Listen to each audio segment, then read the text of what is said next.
swap in the Northwest, and we have vendors come in that provide new gear. We also have the opportunity to drop off your old ski gear, bring it on in, sell it, pick up something new while you're at it, and get ready for the ski season. Admission is $5 today and $3 on Saturday. Kids under 12 get in free, and on Sunday you can get in for free with a canned donation for the Boise Rescue Mission. The annual gear swap has been getting people ready for winter for 68 years. The Broncos will be back on the blue this weekend and facing a big rival. Boise State will take on BYU tomorrow night at Albertson Stadium. Last year, Boise State beat the Cougars 24-7. There are still tickets available for this year's matchup. Kickoff is set for 8:15. So you may want to bundle up if you're headed out to the late game, right, Rachel? That is exactly right. We're talking temperatures, you guys, in the 40s very likely at kickoff. Yeah, it'll be a chilly one. Man, let's talk about last night's sunset. Did you guys see this out there? At one point, my daughter looked outside and said, "Mom, it's purple outside," and it was beautiful. Rick Visser sent us this photo taken from Boise of that sunset last night. I hope you got a glimpse of it. It turned the whole entire sky just felt orange and then purple. It was beautiful. So hopefully you enjoyed that, because the weather today may not be quite as enjoyable. Here's our weather headlines. We do expect rain showers to come in midday. We'll clear up but get wildly windy in spots later, and then we do have more rain on the way over the weekend. So here's what our temperature change looks like this morning. You can see cold air is headed our way. Burns, Oregon right now 20 degrees colder than 24 hours ago. Still a little bit milder on the eastern side of the state. We won't see temperatures change all that much because this is not very, the cold air coming in is not real potent, but it's the wind and the rain we're really watching. Here's those rain showers likely popping up around 10 o'clock this morning, sticking around with off and on showers through early afternoon, and then that wind sets in. It will get very gusty. In fact, we have wind advisories in place across much of southern Idaho. I'll break that down for you coming up in my full forecast. Sounds good. Thanks very much. Time now is 5:10. Google employees across the world are walking out on their jobs in protest. More on what they hope to achieve is next. You're waking up with 6 on Your Side News. Good morning, Idaho. Welcome back, everybody. We now turn to the worldwide walkout at Google. Thousands of workers have walked off the job to protest how the company handles sexual harassment. This morning, the workers have listed their demands and the company is responding. ABC's Lindsay Davis has more. Hey, hey, ho, ho! Cover-up's about to go! Overnight, these images of Google workers walking away from their desks in protest have skyrocketed around the world. It's a good thing that's happening, that we're coming out and standing up for ourselves. Employees from California to New York, the UK, and Asia furious over what they say is Google's lenient treatment of executives accused of sexual misconduct. We need to show a way so that time's up, and this is the best way that we can do that. Organizers of Thursday's walkout claim a culture of complicity and dismissiveness at Google. Take seriously claims of people who are harassed and respond to them appropriately and not sweep them under the rug. It all comes 1 week after a New York Times story detailed allegations of sexual misconduct against Andy Rubin, the creator of Google's Android software. The report claims an internal investigation found the allegations against him credible, yet Rubin walked away in 2014 with a $90 million severance package. Rubin insists the Times story is inaccurate, saying these false allegations are part of a smear campaign by my ex-wife to disparage me during a divorce and custody battle. Google says it supports the employees who participated in Thursday's walkout, adding, "We are taking in all their feedback so we can turn these ideas into action." But workers want specific changes. They're demanding Google end pay inequality, issue reports on sexual harassment, and create a better process for reporting complaints. Lindsay Davis, ABC News, New York. Well, the oldest woman in the Pittsburgh synagogue massacre was laid to rest today or yesterday, ending a week filled with funerals. A 97-year-old Rose Mallinger was one of the 11 victims gunned down in the deadliest attack on Jewish people in U.S. history. Mallinger had attended the Tree of Life Synagogue for more than 60 years. The suspect, Robert Bowers, has pleaded not guilty to federal charges that could land him on death row. The Florida man accused of sending pipe bombs to critics of the president is due in court for a bail hearing. Federal prosecutors argue Cesar Sayoc should remain in jail until the trial. Sayoc is accused of sending 15 improvised explosive devices through the mail. None of the bombs exploded. Sayoc faces up to 48 years in prison if convicted. Well, we're just 4 days away from Election Day. Lots of big names, including Oprah, are hitting the campaign trail in an effort to get supporters of the polls. President Trump is using immigration to rally the Republican base. He's promising to crack down on asylum seekers who cross illegally between ports of entry with an executive order he says he'll sign next week. The president will hold 2 rallies today in West Virginia and Indiana. Time now is 5:16. Here's a live look at Boise from the Tower Cam on top of the Grove Hotel. Thanks to our Toyota Dealers Tower Cam network. Still ahead on Good Morning Idaho. We'll talk some crazy weather with Rachel Garceau coming up.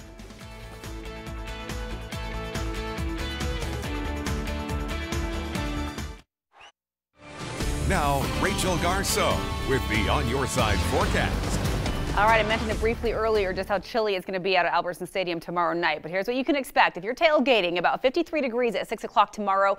Overcast skies, not a lot of sunshine out there for us tomorrow. It'll be dry for the most part, though, except in the mountains. So down here in Boise, you can expect chilly conditions at kickoff. Still overcast, temperatures hovering in the upper 40s during that first quarter. And then by the time it's all wrapping up, hopefully with a W for BSU, right? Sorry, BYU fans. But 46 degrees, still cloudy as you're walking out of Albertson Stadium. And it may still be just a little bit breezy tomorrow as well. So man, unearth all of your warmest blue and orange gear for tomorrow. Take the blankets, take the coats. Now today we're starting off on a relatively clear and calm note. You walk outside right now, you would never know what is on our doorstep. Look at the rain that is just hammering the Pacific Northwest right now. This is coming along with a cold front that will continue just marching our direction during the day today. As it comes in, it will bring in rain for the middle of the day. And then the bigger story really will be our wind. All these areas you see here in pink, so we're excluding most of the Treasure Valley except the portions in eastern Oregon. But for eastern Oregon, from Malheur County and then from Twin Falls, the entire Magic Valley eastward through Pocatello and Idaho Falls, we have these wind advisories in effect. We're talking gusts possible in some spots of 50 miles per hour today. So here's that future cast that puts it into perspective. So here comes the rain. This is 11 o'clock this morning, so this thing is moving really quickly to fill in, cover all that space in just the next 5 to 6 hours or so. That rain will pop up and then it moves off quickly. We're looking at just a couple hours of rain here in the valley. We'll likely see some showers continue in the mountains into this evening. That wind will set in though behind the front. So even though temperatures really don't drop a whole lot today, we will feel much colder because of those windy conditions. Now for Saturday, we'll start off dry and just cloudy. We likely will see some lingering mountain showers in the form of some snow in the higher elevations. But look what is approaching for Sunday. Another blast of rain will come through, and this time on Sunday, we will likely see some decent accumulating snow in the higher elevations, and this will be a more steady, more persistent rain on Sunday. So I'm warning you now, if you do have outdoor plans, just plan accordingly. We likely will have kind of a soggy, gloomy Sunday, and we have a very blustery Friday ahead of us. But temperature is not all that bad, almost identical to yesterday. 64 for Ontario. We'll see 57 in Boise today, 60 in Kuna, 59 in Windy this afternoon in Mountain Home. Up in the mountains, we will see rain showers off and on. Even some thunderstorms are possible as that front comes through. We have just enough instability to trigger some storms. Snow levels stay high though, so with a high of 46 in McCall, 49 in Cascade, and we're talking snow levels at 7,500 to 8,000 feet. It will be rain for most of the populated mountain towns today. 43 the high for Stanley today, 50 in Sun Valley with the rain arriving later for the eastern mountains. A windy, chilly day in Fairfield, a high of 51 and wind gusts of about 35 miles per hour possible. Very windy in the Magic Valley as well. 62 for Twin Falls doesn't sound all that bad, but some showers will pop up later in the day and that wind as well. Tomorrow, mostly cloudy, mid-50s. The wind will die down a little bit. Don't forget to set those clocks back when you go to bed on Saturday. And then Sunday, you may just want to sleep in, hunker down, put some soup in the crock pot. Only a high of 49 to end the weekend. Looks like it. Yeah. Perfect day for that. Yes, it is. Finish up that book you've been meaning to get to. Yeah, watch a movie. Put some soup on. Exactly. Yeah, I can do that. All right. Thanks, Rachel. Well, now that Halloween has passed, you probably have Halloween costumes you don't know what to do with. After the break, we'll give you some ideas so they don't end up in the landfill. But first, take a look at today's school lunch menus.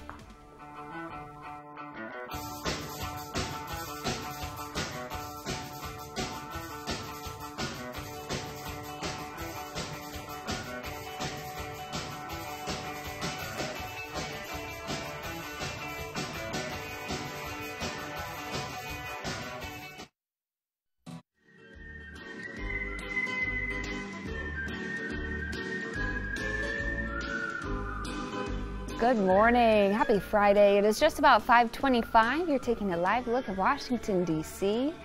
pretty view this morning, and good morning here in Idaho. Halloween is behind us. Now it's officially time for the holidays, which, yes, it means Starbucks is rolling out its holiday cups. It's November. It's time, everyone. Time to think Christmas. Already. Okay, so here's what they have this year. 4 new designs: red stripes, a green argyle pattern, red and white flames, and one with mistletoe like coffee cherries and red and green. So they're mixing it up this year with a few different options.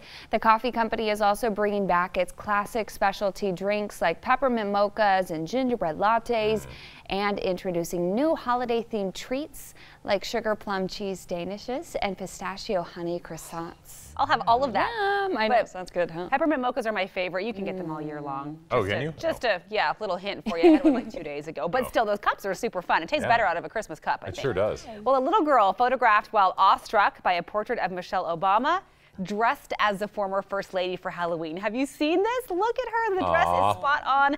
This picture of little Parker Curry transfixed by the painting, the one you saw just a moment ago, that went viral earlier this year and charmed the world. So when Alicia Welch of Magnolia Lake Children's Clothing saw the image, she decided to make that matching dress for Parker. The 3-year-old wore the dress trick-or-treating Wednesday night. Parker's mom says her daughter, quote, believes Michelle Obama is a queen and she wants to be a queen as well.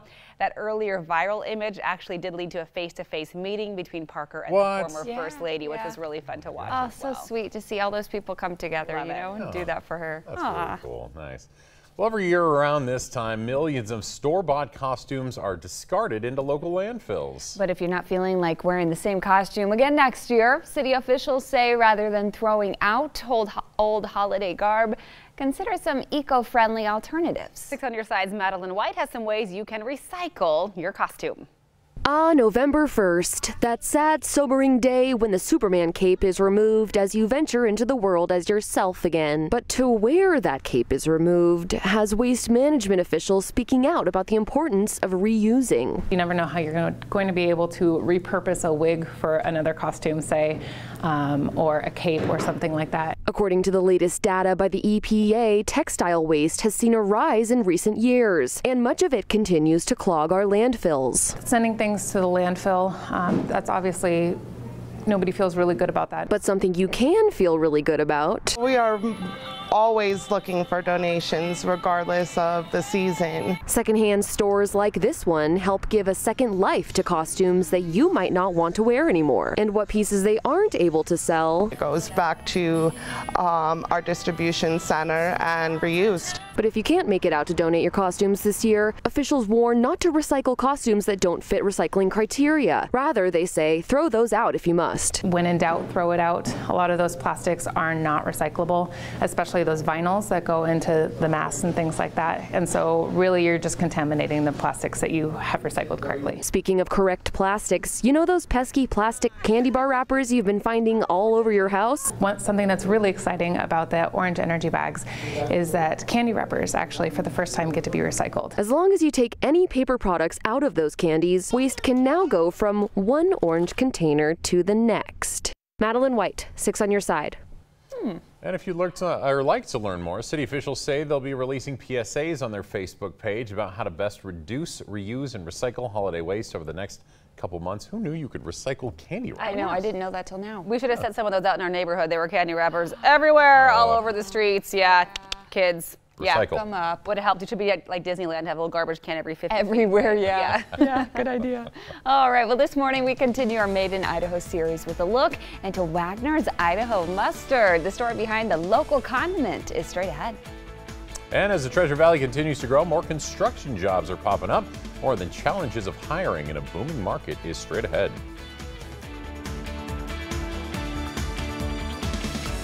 You're waking up with 6 on Your Side News. Good morning, Idaho. And welcome back to Good Morning Idaho. Well, if you spend any time at local farmers markets or maybe holiday shows in the fall, you've no doubt found Wagner's Idaho Mustard among the vendors. But would you believe the popular line of condiments started as an experiment to help out a mustard-loving father? We explain in today's Made in Idaho. Bob Wagner is a guy who really... We have our original, we have our dill, smoky hot. Really? Jalapeno, Screamin' Hot Habanero, and Atomic Lava. Knows his mustard. I have 10 flavors of mustard now. Wagner and his wife Carrie are the creative force behind local farmers market fave Wagner's Idaho Mustard, started by Wagner years ago after his father ran into a condiment conundrum. My dad loves the old-fashioned German-style spicy mustard. But living in Southern California, Wagner's dad couldn't find any good, authentic German-style mustard, so Wagner took matters into his own hands. Being the good son, I decided to order some mustard seed, and I started messing around with it. And turns out he had a bit of a gift when it came to mustard making. He said it was better than the stuff he grew up with. Now, many years and nearly a dozen flavors later, what had been a part-time hobby, just a little mom and pop's company, has grown into a full-time business. We're branching out, we're growing. To avoid the high cost of building their own manufacturing facility, the Wagners set up shop every couple of months at the University of Idaho's Food Technology Center in Caldwell. It's one of about 3 in the nation that have this kind of a facility, where they can turn out up to 1,200 jars of mustard in a day. It's spectacular. It's a fully FDA certified facility. But the condiment line isn't just made here in Idaho, it's grown here too, though Wagner has to put a few miles on the old mustard mobile to get the seeds he needs. The mustard seed comes from American Falls. We get it directly from the farmers there. I drive over, pick it up, and bring it back. Down the road, Wagner says he may be open to adding more items to his product line, but when it comes to picking a favorite from the ones he's got now, don't even ask. I don't have any favorites at all because they're like my children. Good business answer. He would not pick a favorite, but man, and so you can find Wagner's Idaho Mustard, of course, at your farmers markets. The holiday shows this fall, there'll be at a lot of those. Even at the new Albertsons on Broadway and Beacon, you can find them. So keep an eye out on the store shelves. You can find them there too. There's lots of varieties. Okay, why does that seed have to come all the way from American Falls? Yeah, isn't that interesting? You think, why not right here in the Treasure Valley, right? Well, mustard seed, I learned this from Bob. This was new to me. Mustard seed can cross-pollinate with other crops like rapeseed and canola, which are grown here in the Treasure Valley. So they have to grow the mustard seed far away from those crops to keep them from all cross-pollinating. So he goes to American Falls to get the seed. Interesting. Yeah.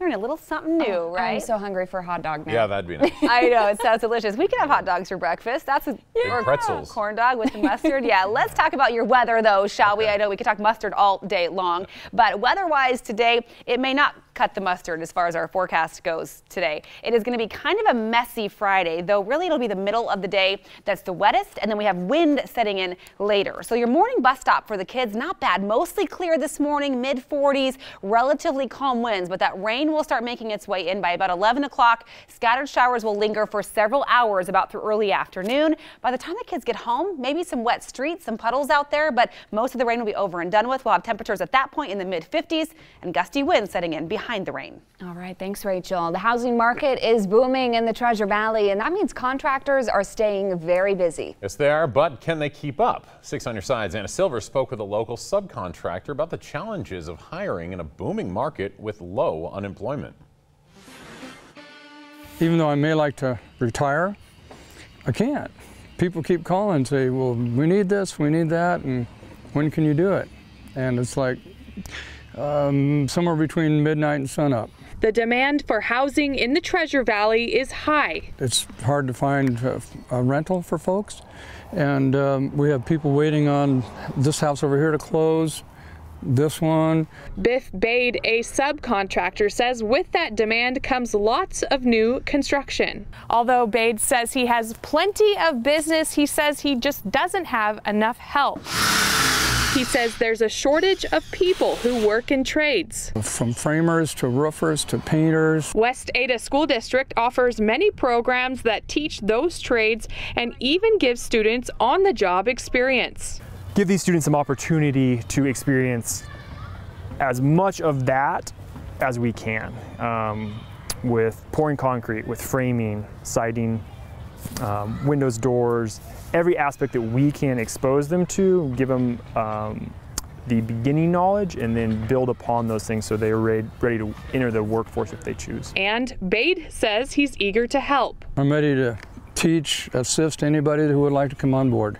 Anna Silver, 6 on your side.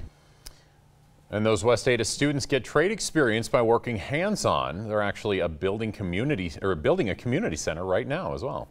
Well, legal marijuana sales could soon be coming to an Idaho border town, at least parts of it. Some Ontario residents are so sure a ballot initiative legalizing sales will pass on Election Day, they are already lining up to claim space to set up shop. 6 on Your Side, Steve Dent has the details in our continuing coverage. People have set up camp in Ontario in hopes of opening a marijuana dispensary. We honestly didn't expect people to be standing in line at this point. Last week, the City Council put in new buffers. Norm's Auto Electric. That would require dispensaries to be 1,000 feet away from each other. They already have buffers to keep dispensaries away from schools, parks, and residential areas. It takes out about, on a map, probably, I don't know, 97–98% of the actual area in Ontario. But when a line formed, Hotbox Farms, who runs a dispensary in Huntington, had to set up camp. We anticipated that would bring out a lot more people, so we just wanted to get in line as soon as we saw that someone else had decided to start the line. Keep in mind that legalizing marijuana dispensaries still has to be decided by the voters on Tuesday. They're fighting for land, so it's a first come, first serve, so it's not quite like a new Star Wars movie coming out and standing in line to see it. This is millions of dollars at stake for them. And the livelihood of Hotbox Farms, who gets a lot of their customers from Idaho. Well, we're definitely playing a lot of overtime. If the resolution passes, this camp will be here until January. But the city wants to be prepared in case it does pass. The marijuana issue has been a headache, to say the least, of all the things that we've had to do to try to deal with it. Steve Dent, 6 on Your Side. Well, with the start of November comes the start of being charitable, and a local bakery is already fully on board. Franz Bakery has started their 7th annual Spirit of Giving contest, where the Northwest Bakery will be giving $500 and more to families in need. All Franz Bakery outlets are accepting donations for the Ronald McDonald House Charities, which will then give back to dozens of families in need around the Northwest, including several here in Idaho. It's not just the families that take joy in this contest, but also the Franz employees. My team here in Idaho has been so fantastic. They don't just get a $500 check. They're getting, we read the store and we know, okay, what do they need? Do they have family with kids? My sales team, they go and spend hundreds of dollars to go out and buy toys, gifts, clothes, food, Christmas dinner, and really, they just embrace it. Families will receive the money and gifts using a nomination process through Franz Bakery. If you'd like to nominate a family, we'll soon be posting a link to the Franz Spirit of Giving contest on our website, 6onyourside.com. And I feel every time November hits right away, suddenly all the lights go up and the Spirit of Giving is just fully on. Christmas lights on my way to work this morning. On a house? On some trees, and I'm hoping that they were just testing them out. November 2nd. I'll find out next week when I drive to work if they're still on or not. When Thanksgiving's only 3 weeks away, it's time for Christmas lights. That's right. Am I right? Yes, it is. And we actually end daylight saving time this weekend as well, so I'm not going to say I didn't tell you guys, okay, this weekend. Set your clocks back an hour when you go to bed tomorrow. That is when we fall back. Officially, daylight saving time comes to an end at 2 a.m. Sunday. So unless you stay up really late, of course, you'll set those clocks back when you go to bed tomorrow. Now, we are starting off this morning weather-wise on a clear, relatively calm and cool note, but this is what is headed our way. That system will continue trucking across the Pacific Northwest very quickly. It will bring rain to us over the lunch hour. 11 a.m. to about 2 p.m. is our best window for rain. And then with and behind the front, you will have gusty winds setting in. This is going to be the kind of cold front where there's no doubt that it comes through. These are just our sustained winds. We could see some gusts in places from eastern Oregon all the way over to eastern Idaho of 50 miles per hour. We may not see quite that high of wind gusts in the Treasure Valley, but it will be breezy to windy for most of the afternoon. So there's that chance of rain at noon, mid-50s by the lunch hour, and a high of just 57 degrees, but with some clearing skies by about dinner time today. All right, thanks, Rachel. It's 5:41. In just a week, there have been multiple deadly accidents at bus stops all across the country. We'll have some safety tips to keep in mind and the details on the latest incidents next. You're waking up with 6 on Your Side News. Good morning, Idaho. Welcome back, everyone. Let's get now to the new school bus tragedies. The danger growing as children now wait in the dark for it to arrive. 5 children and 2 adults were hit by a car waiting for the bus in Tampa, Florida this week. And in Pennsylvania, a child was killed, the driver claiming he didn't even know. Here's ABC's Victor Oquendo with more. Oh, Lord have mercy. This cell phone video showing the dramatic aftermath of another horror at a school bus stop. Scattered backpacks and shoes, police in Tampa now investigating what led a vehicle to barrel into 2 adults and at least 5 children waiting to be picked up. 2 of the children suffering serious injuries. There's a lady that was holding one of her, the little boy, and the little boy, when she got hit, the little boy flew out of her hand. He hit the ground and she flipped and hit her face. The ambulance rushing to the scene also getting into an accident. 2 firefighters transported to the hospital as a precaution. While in Pennsylvania, police say a motorist was unaware that they fatally struck a 7-year-old waiting at a bus stop near his home this morning. The school bus driver arriving to find him. Children that were getting on the bus have been struck by a vehicle. These incidents following the death of a child in Mississippi on Wednesday and these 3 siblings killed while crossing this country road in Indiana. The hood of the pickup that hit the children mangled. In the morning, the afternoons, we got kids coming and going from home to the bus stop, going to school. We have to pay attention. You know, there is a major